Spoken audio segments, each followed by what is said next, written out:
tractor was clearing crops in a poppy field in the presence of armed Taliban fighters. The helpless owner of the field was standing nearby watching.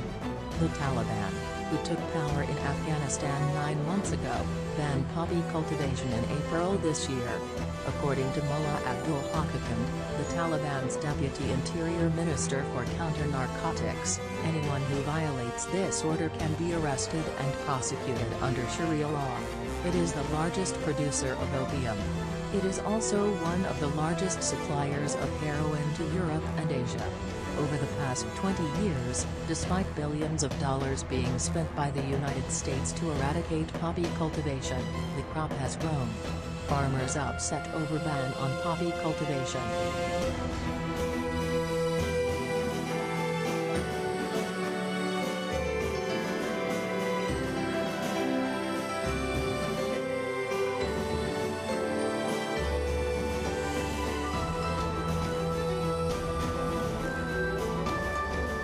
A few days ago, in the Washir district of southern Helmand province, a tractor was clearing crops in a poppy field in the presence of armed Taliban fighters. The helpless owner of the field was standing nearby watching. The Taliban, who took power in Afghanistan 9 months ago, banned poppy cultivation in April this year. According to Mullah Abdul Hakam, the Taliban's deputy interior minister for counter-narcotics, anyone who violates this order can be arrested and prosecuted under Sharia law. It is the largest producer of opium.